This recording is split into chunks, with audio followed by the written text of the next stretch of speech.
So I'm here with Courtney, who does anti-abortion activism work at the local clinics. My first question to Courtney is, what is abortion? Well, we've all heard it. Abortion is the termination of a pregnancy. But honestly, abortion is the killing of a fetus, the taking of a human life. It's premeditated murder. So I heard you say the word fetus, and I think there's a lot of unclarity on what a fetus is. Can you explain that a little bit? Yeah, so fetus, it's just Latin for young one. So it's just a human developmental stage. So it'd be fetus and then infant, toddler, adolescent, adult. It's basically just a stage in the human development.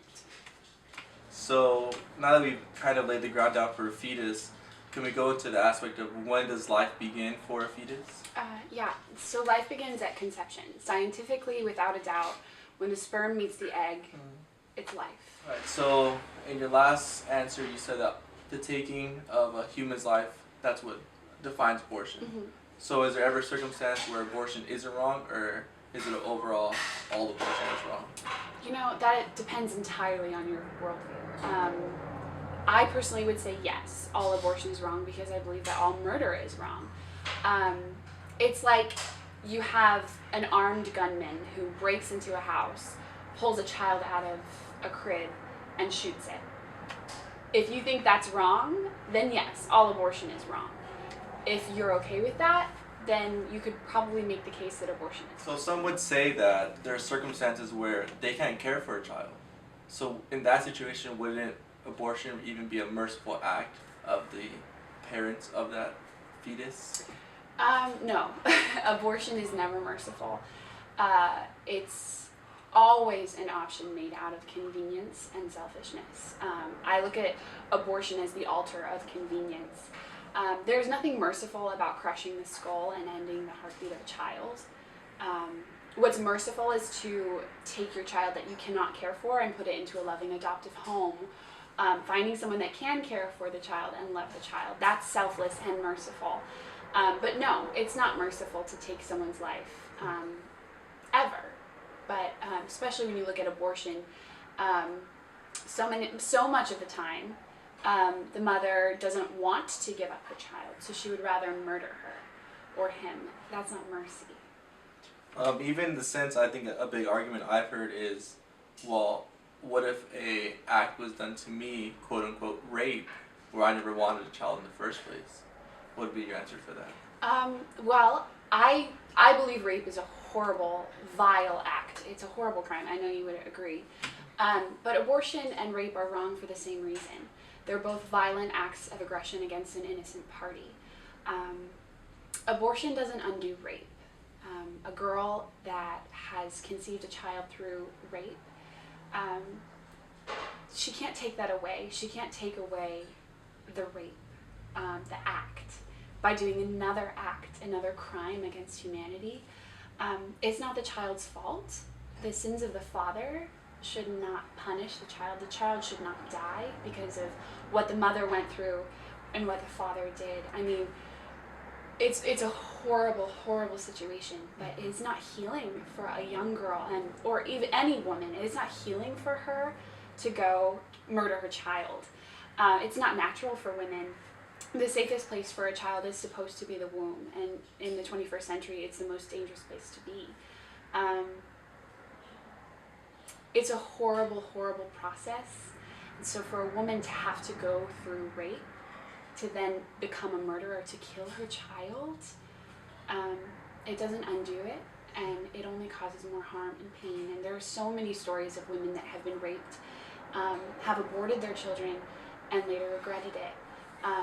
But the stories of the women that have kept their child after the baby was conceived through rape, they talk about the healing that came from that, and the healing that came from raising that child, or from giving that child to a loving home, and that child having a better childhood than this girl.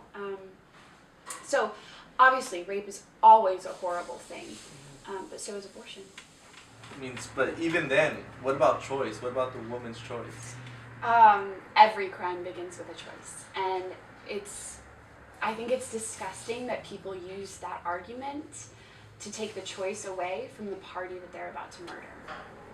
And then, I mean, even following that same line, what about a woman's right for that choice? That's my question exactly. What about women's rights? I mean, if you look at the majority of the babies that are murdered by abortion, so many of these babies are little baby girls.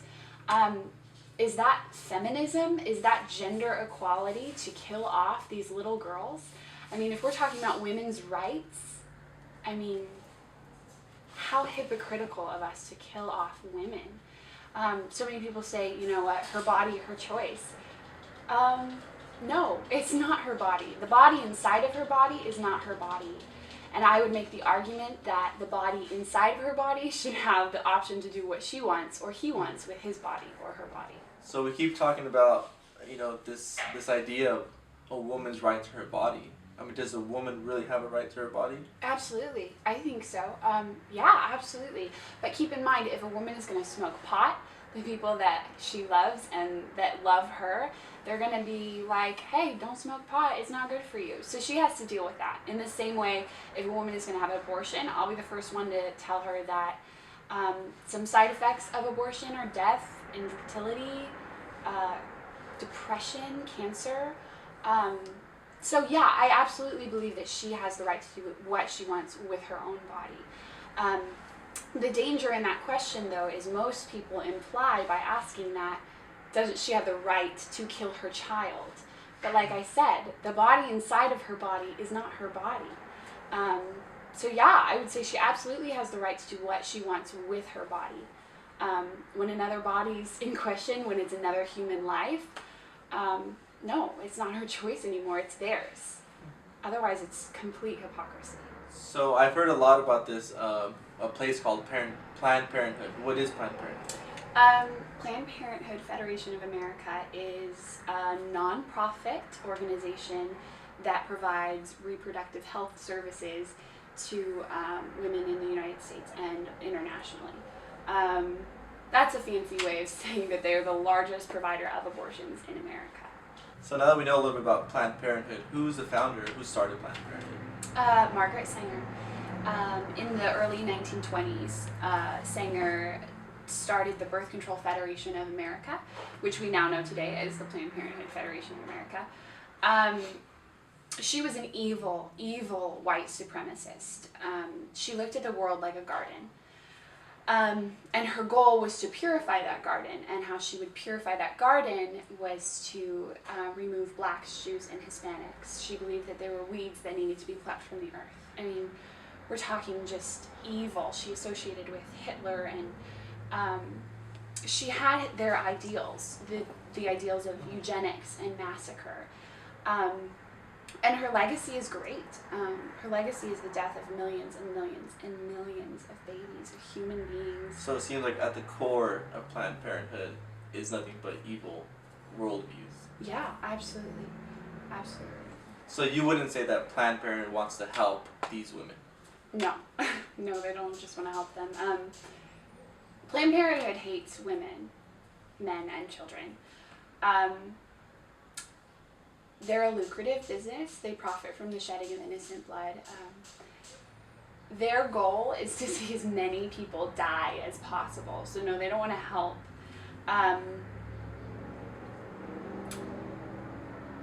It's a business, you have to understand. I mean, this is a business that helps aid in covering up the exploitation of girls that are in the sex trade. These young girls that are being exploited, their pimps are in connection with Planned Parenthood to help cover all of that up. Planned Parenthood's, their sex education program, it's nothing short of pornographic. It's a non-profit organization that is strictly for profit. If you just look at Cecile Richards, their current president, in 2013, that whole fiscal year, she made over $500,000. Does that sound like a non-profit organization that wants to help low-income women? It's not. What Planned Parenthood says is not true, but if you just start to look, just Google a couple things about their organization. It's a business. That's all it is. I mean, they profit from the selling of baby parts on the black market. I mean, That's what we're dealing with. We're dealing with an evil organization that is rooted in evil, in eugenics. And there was never a switch. Another thing that I've been hearing too is from the Planned Parenthood organization is that it's not really a lot of what they do in their everyday, day-to-day business. Mm-hmm. Is that true?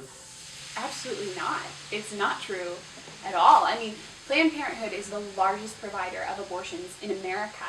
In America, daily, we're killing 3,500 plus babies. Those are just the legal ones. Those are just the counted ones. So you do the math. I mean, it's not hard to connect the dots at all. So I've heard this concept being thrown out there that people are okay with safe, rare, and legal abortion. Can you shed some light on that? Yeah, there's no such thing as a safe abortion. Every woman that subjects herself to an abortion, whether it be medicated or like a surgical abortion, it's never safe. She's always putting herself in jeopardy. But 100% of the time, in a successful abortion, someone dies. Period. That's not safe. As far as rare, just look at the statistics. Since Roe v. Wade, for every 2 people, there should be a third. We're killing a third of humanity by abortion. For the 2 of us sitting here, there should be a third person. I mean, it is a massacre. It is, it's just a holocaust of humanity. And so to say it's rare, or that it should be rare, it's not about numbers in my mind. I think if 1 baby dies, it's just as devastating as 2 or 3. So I don't even want to make it about the numbers, or if we could just make it rare. Abortion is wrong 100% of the time. But to say safe, rare, and legal, just because Roe v. Wade happened, it doesn't change natural law. It doesn't change God's law. Abortion, it's unconstitutional. We're supposed to have the right to life, liberty, and the pursuit of happiness. Every person is entitled to that. So just because it's legal in our country, I mean, the Holocaust was legal, slavery was legal. I think it just says a lot about just Planned Parenthood itself, obviously. Okay, yeah. We're good? Another trending topic that I've seen like on Facebook or on different feeds is leaked videos of Planned Parenthood willingly selling baby parts. What's that about? Well, back in 2015, the Center for Medical Progress did an investigative journalism. Basically, it was an underground study. People from the Center for Medical Progress infiltrated the Planned Parenthood organization and got footage of them, just facts about what Planned Parenthood does. And yes, they do sell body parts. And even though that's just so grotesque and illegal in our current system,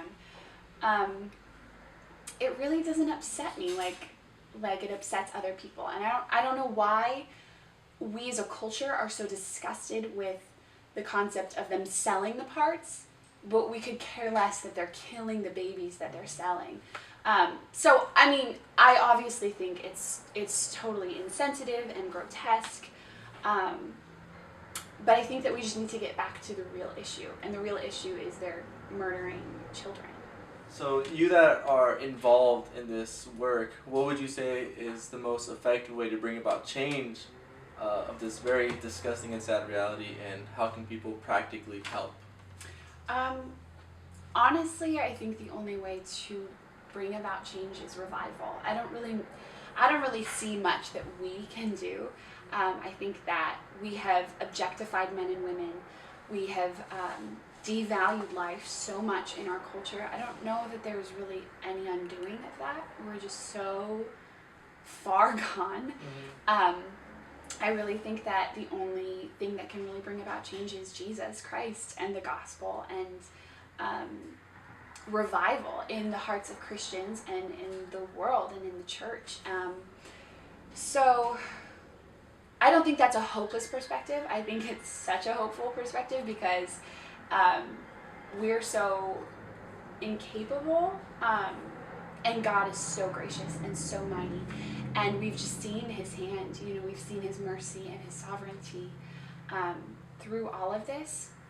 So I would say that really the way to bring about change is prayer and just us humbling ourselves before God, repenting of our apathy and our silence, rescuing those being led to slaughter, like Proverbs tells us to. Just really turning our hearts to God like the Ninevites did. I mean, I would say that's the only hope for any change in this life. Like, what do you think would be a way to bring about change when we're like this far gone? Yeah, I would go on the same note that you were on, in the sense that, as a fallen people, we are distorted on what we see as right and wrong. Mm-hmm. And we've lost our ability to look at something that's sinful and grotesque and see it as that. We've moved into this relativistic morality where what's right for you isn't right for me, mm-hmm. and vice versa. But ultimately, there is a true essence of holiness and righteousness that does underlie all of humanity. Yeah. And that's what I would say, where God has put it deep down within the hearts of men and women to know what is right and wrong. And ultimately, it's that aspect of a change of heart that needs to take place, as you said, in revival. And not just Christians, even though I do think that, there needs to be Christians who wake up and go to duty, so to speak. But the nations as a whole need to completely be enlightened and their darkened eyes opened to see the horrendous act that is happening daily. And so many are dying and so many are staying silent. Yeah. But it's a key word that you said, it's our inability to see that in our natural state until God comes and acts on the sinner to open his eyes and see the reality that's at hand. Yeah, but at the same time, it's like you said, God's written his law on our hearts. Mm-hmm. And so that's something that I really try to take comfort in and focus on. If I'm talking to a guy whose girlfriend is inside about to get an abortion, and I'm like, look, John, mm-hmm. the law is on your heart. You know that what I'm saying is true because I'm just telling you the word of God. This is true. Mm-hmm. You know in your heart that it is wrong to murder. You know that this blood is crying out from the ground for mercy. Yeah, exactly. Yeah. And as difficult as that reality is, I think it's something that we can really take comfort in. Mm-hmm. Cool. Well, thank you for your time, Courtney. Thank you.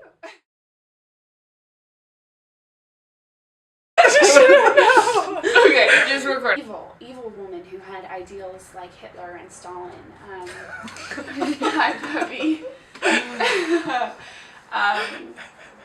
Do you want to keep going? Yeah, okay. You're looking right at the camera. Does it have what's that called? Like the playback right away, or do you have to wait? No. I